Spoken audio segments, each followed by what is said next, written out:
Namaste and warm welcome everyone.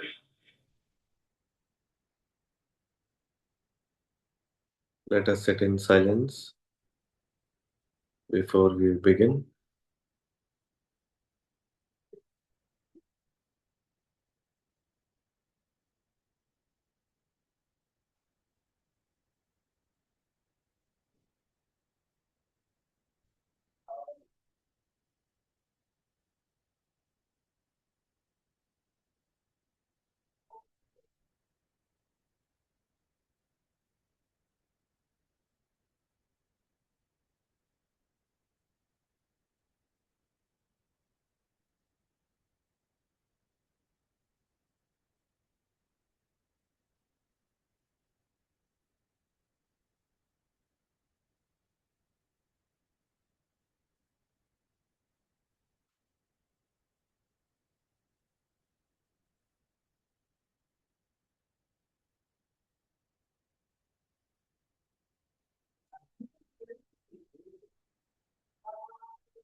Right? Gently come back.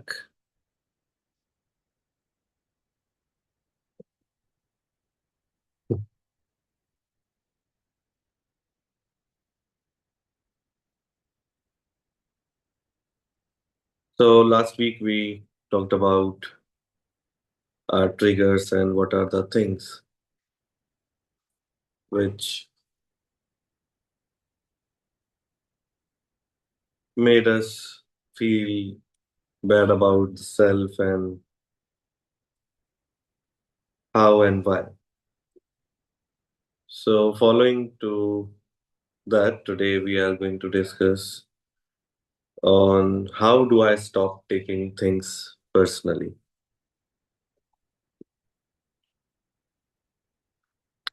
When we have so much self importance, then everything we think about ourselves. The other person might be not interested in you, but there is something which feels that this person is talking about me. And there is so much self importance we give. So, in reality, we don't take things personally, rather, the image which we have created about ourselves, that image takes it personally.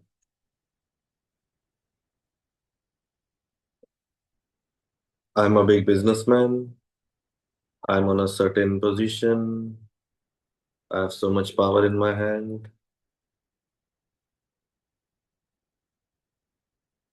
That image, the false identity created by the ego, make us feel very differently.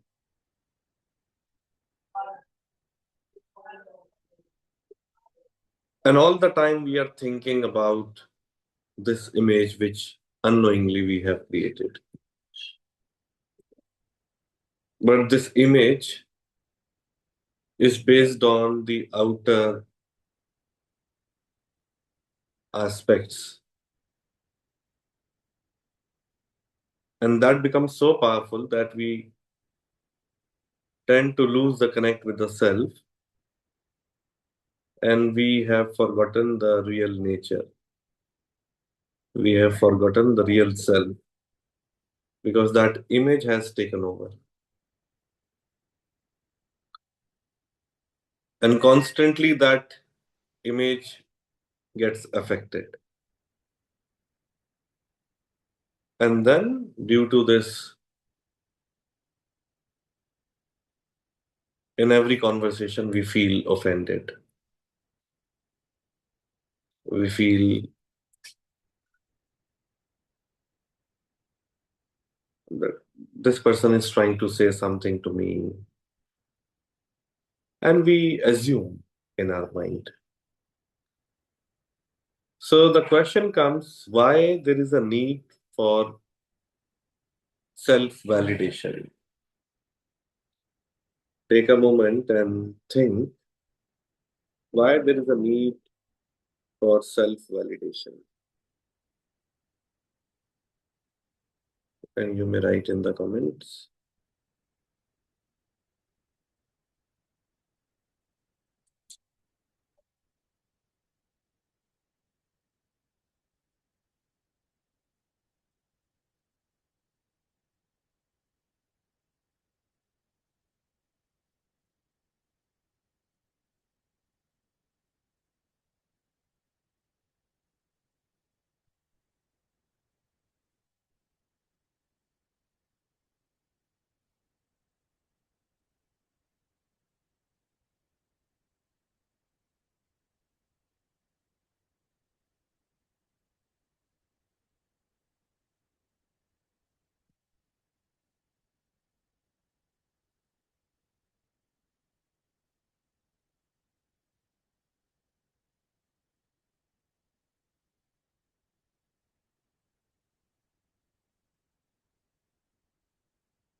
Okay, satisfy our ego. There is a need for self validation because we want acceptance and approval from others that we are correct. Maybe to protect ourselves or to protect our image, which is our responsibility. It's a form of assurance to self that I exist and I need others to recognize and acknowledge my presence.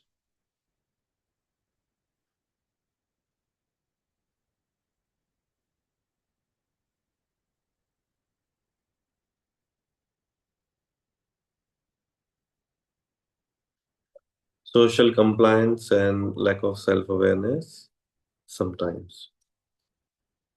It promotes self compassion,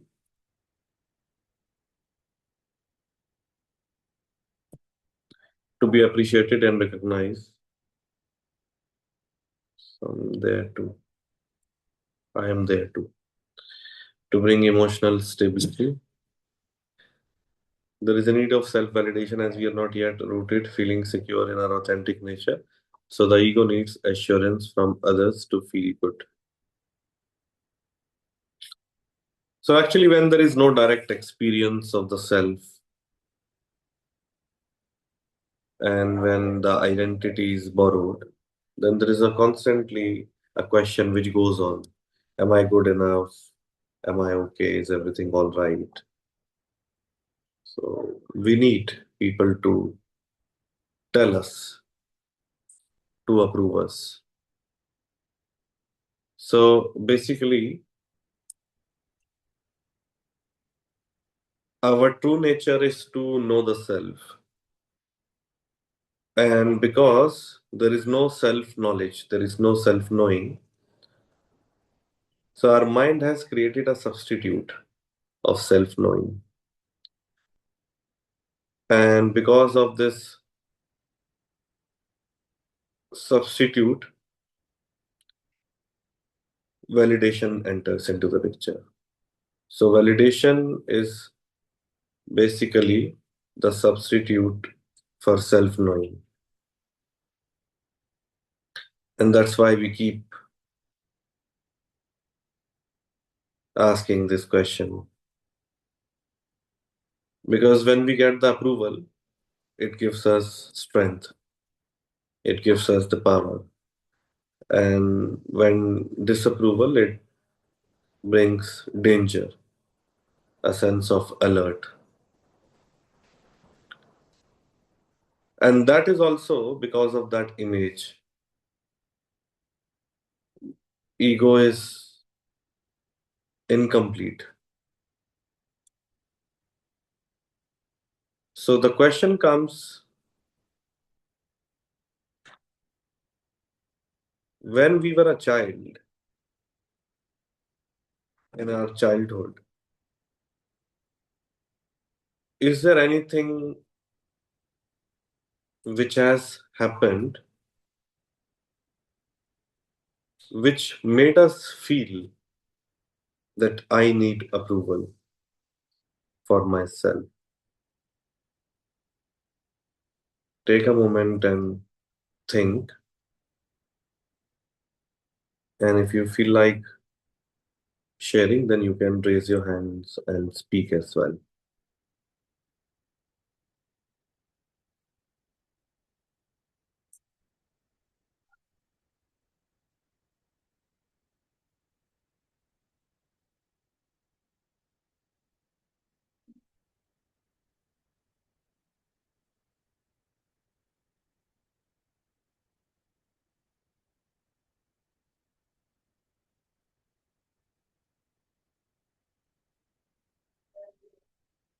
Yes, Pooja, please go ahead. Namaste, everyone. Uh, in my experience, plus in my observation as a counselor or psychologist, it has been like जो strong as होती है specially the एडolescent as वहां पे identity crisis आता है क्योंकि वहां पर हमें ऐसे ट्रीट किया जाता है कि आप इतने भी बड़े नहीं हुए हो कि आप अपना सारा डिसीजन खुद ले लो और जब कोई काम वो खुद से करने की कोशिश करते हैं तो often related parents and elders they treat like कि इतने बड़े हो गए हो ये भी समझ नहीं आता तो यहाँ से सारे confusion approvals need for validation मुझे लगता है कि स्टार्ट होता है Okay, thank you.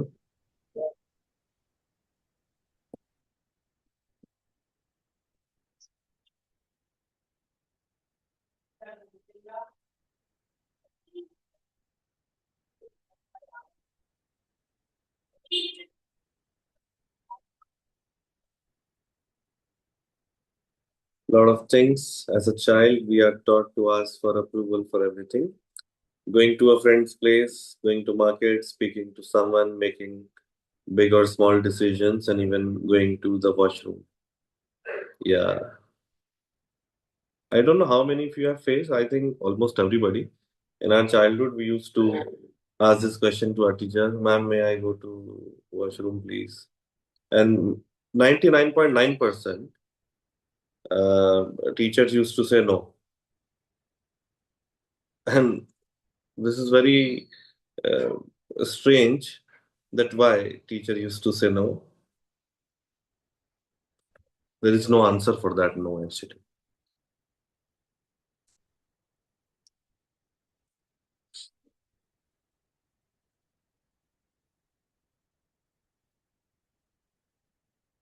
But as we grew, actually, I have also seen this thing that many times we have not bothered to ask this question and we have just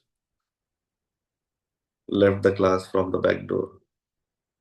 And then teacher asks, "Did you go to the washroom?"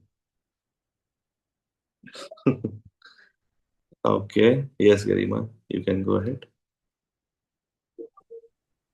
Pranam Guruji. And yes, about the childhood, the insecurities that stem up in any child, it is because of so many comments and comparisons that happen from the adults around us. Like somebody will say, oh, the child is not good enough in studies, or ये कर लेगी तो गोरी हो जाएगी अगर, if you're dark skinned, and so small small things.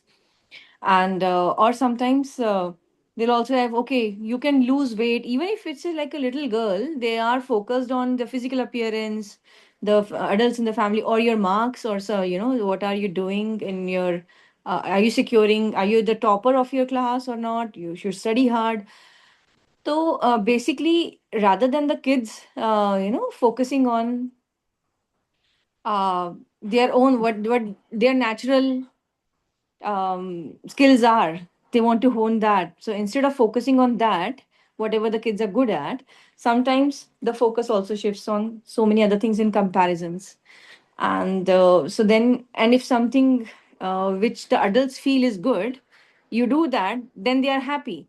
It's actually, if you're making others around you happy or not, you want to see everyone as happy. And if you're doing things as per them, then they are happy. So you continue doing that, and eventually, sometimes you even forget what you yourself actually like. So this is my 2 cents. Sorry. Okay.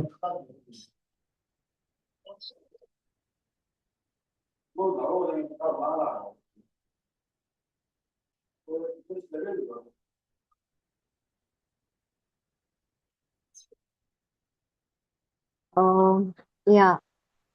Am I audible? Yeah. Okay.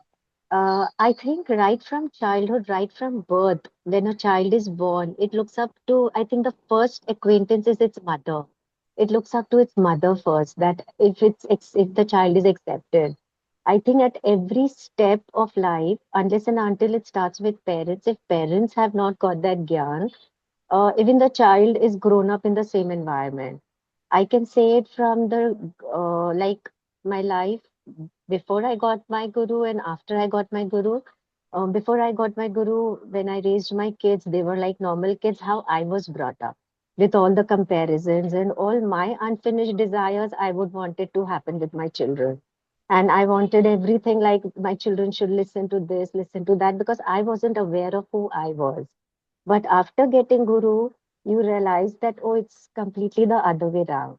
The child has their own intelligence. We have to get them established into their own self, revealing to them that there is an inner self, an inner voice, which you should look up to. So I could see a stark difference in my children when I help them to grow up before the guru and after guru. So I think it starts with your surroundings from there. That's why they had Gurukul in the earlier times, which now I think our children are deprived of. So it's the entire society. It's not one child. I think everybody is growing up with that same philosophy. Yeah, I Very think nice. yeah. Thank you. Yeah.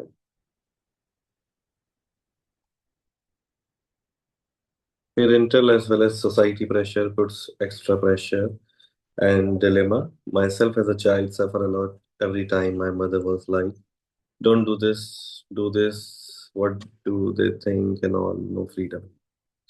Even in our school, teachers are like, play only with girls, etc. Okay. This is actually a different gender bias topic. Yeah. Yes, Sharma, please go ahead. And I'm Guruji. Okay. I have a different experience when I recall my childhood. I think I was not looking for any acceptance or self-validation when I was child. I was very happy not worrying about, what people think. Um, I was very happy that okay, I was doing what I like to do. I had a hobby, I pursued it, and I was good in studies. Everything was very good, I think. But the moment I started my adult journey, things started changing. Uh, I was in a larger forum, many new people in the college, and in after marriage also, all things change. So after that, I think now I'm not. I'm now I'm after childhood. I'm looking for acceptance or these, self validation has come up for me. Mm-hmm. Hmm, okay.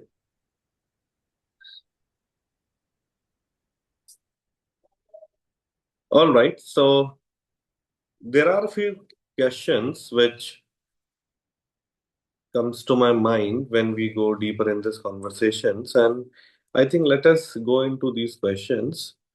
So take a moment and think, when someone criticizes you, how do you feel? Question number one. Question number two is, let's say if no one is appreciating you, and let's say if nobody appreciated you for a month, let's say, how would you feel? And another question which comes is, are you doing good work, or are you trying to look good? And then question number four comes, who are you when no one is watching you?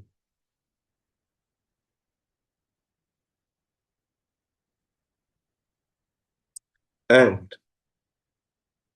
do you want truth or just approval?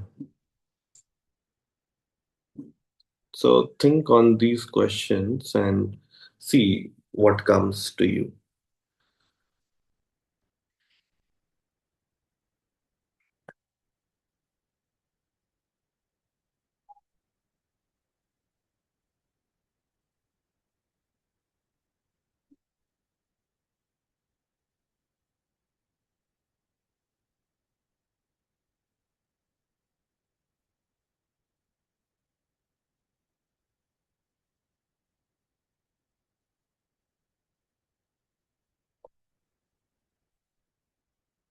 Once you reflect on these questions, you can start writing in the comments.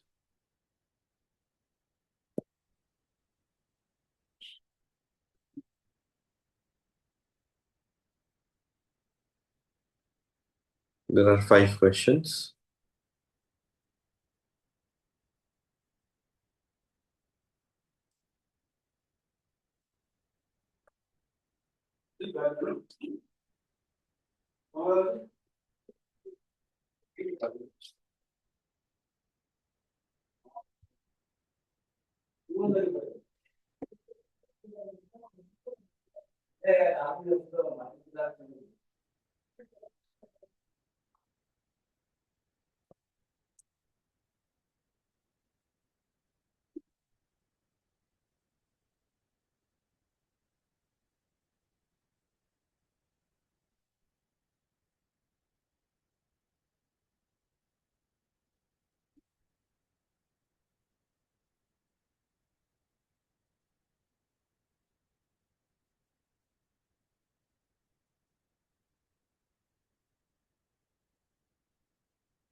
When someone criticizes me, I listen, but also somewhere I feel defense mechanism kicks in, walls go up. I will feel low. It's an energizer, although I'm realizing it's a sign that I'm not totally anchored within. Doing good work, happy in myself, truth for sure. Criticism depends if it is constructive, destructive. For constructive, there is thankfulness that the other person cared. For destructive, immediately honest reaction is how jealous you are or how unhappy you are with yourself. Absolute truth over false impression.